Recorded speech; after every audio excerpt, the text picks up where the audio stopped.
All right, today, kids, we're finding distances on a map. So we're going to be using a map scale as well as our rulers and converting inches into miles.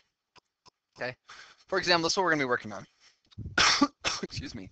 If 1 inch represents 200 miles, if 1 inch is 200 miles, then 2 inches would be 200 times 2, which is 400. So it'd be 400 miles.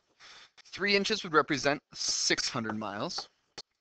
10 inches, well, I would have 10 of these then, so it'd be 10 or 200 times 10, which would give us 2,000. It's a little trickier if you have a different map scale. Okay, I'm going to kind of extend this page here so we can see it. 2 inches represents 400 miles. So if 2 inches represents 400 miles, that means 1 inch would be 200. Does that make sense, kids? So if 2 inches now, so right here was 1 inch, right here we have 2 inches is 400 miles. So once again, 1 inch still represents 200 miles. So don't get confused with that when you see that today. Anyways, so if we have 1 inch is 200 miles, so we have 4 inches here. 4 inches would be 800 miles. 6 inches, we do 6 times 200 would be 1,200 miles. And 8 inches would be 8 times 2 would be 1,600 miles. If having half an inch equals 100 miles, so a half inch equals 100 miles, what would 10 inches equal? Well, if half inch equals 100 miles, that means a half plus a half would equal 1, right? So 1 inch would be, so this is 100 and this is 100. That means 1 inch is 200, just like before. So 10 inches, 10 times 200 would be 2,000 miles. A couple examples here. I did the measuring for you, so 1 inch is 200 miles here. I'm actually going to change this. So we're going to make this, so we're dealing with some different numbers here today. Let's make 1 inch 400 miles. So if 1 inch is 400 miles, we just did a bunch of 200 miles, okay? So 1 inch is 400 miles. So from Dallas to Nashville, we have 3 inches. 3 inches. If 1 inch is 400 miles, this would be 3 times 400, which is 1,200. Let's take a look at this one. We have 9.5 inches. So we're going to have to go 9 times, I'm going to use this on the bottom here. So we're going to go 400 times 9, which gives me 3,600. And then we have a half inch. A half inch would have to equal 200 miles, because if a full inch is 400, a half inch is 200. So I'm going to have to add another 200 to this to get 3,800. 3,800.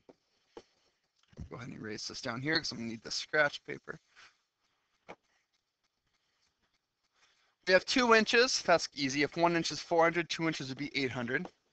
Just multiplying right here. We have 4.5 inches. What is that? Well, let's use the big number first. Let's use the whole number. So we're going to go 400 times 4 equals 1,600.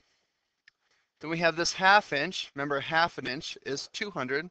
So we're going to add the 200 here to 1,800. So this would equal 1,800. You're going to have to be converting inches to miles today. In your homework today, or in your assignment, I should say, you're going to be having 1 inch represent 200 miles. So this one right here is a little trickier, but you can kind of get the point. So if you have to do a half an inch, one thing you're going to have to notice is you're going to take 1 inch and you're going to divide this by 2. So if you have to divide that by 2, you're going to have to divide this amount by 2. And that's why we have this down there as a half equals 200. Okay? You're also going to be working with some factor rainbows today. So let's take a look here. This is how you do a factor rainbow to help you out. We're going to do it with 45. We have 1 and we have 45. Or I should say tomorrow, not today. Can 2 go into 45? 2 can't because 5 is an odd number. Can 3 go into 45? Pretty sure your 3 can because 4 plus 5 equals 9. I know 3 can go into 9, so I'm going to go 3. 3 times what? 3 times 15 equals 45. Can 4 go? It can't. Can 5? 5. This is basic facts. 5 and 9. Can 6 go? No. Can 7? No, can 8 go? Nope. So my answer is 1, 3, 5, 9, 15, 45. Let's take a look at the next problem. I want to do prime factorization. What two numbers, when they multiply, equal 42? I'm going to go 6 and 7. Do I have any prime numbers yet? I don't, so I can actually, 7's a prime number, so I can circle it because that one's done.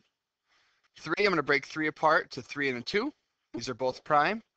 So my answer is 3 times 2 times 7.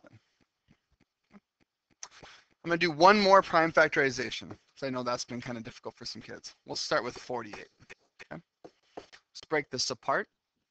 48, I know 6 times 8 equals 48. Both of these are composite. So we have a 2 and a 3. These are both prime. A 4 and a 2. 2 is prime. Break the 4 down to 2 and a 2.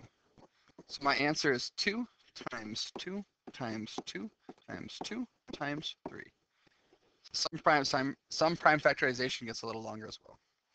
Keep that in mind tomorrow when you're working with prime factorization and when you're working with factor rainbows and map distances. All right, we'll see you tomorrow in school, kids.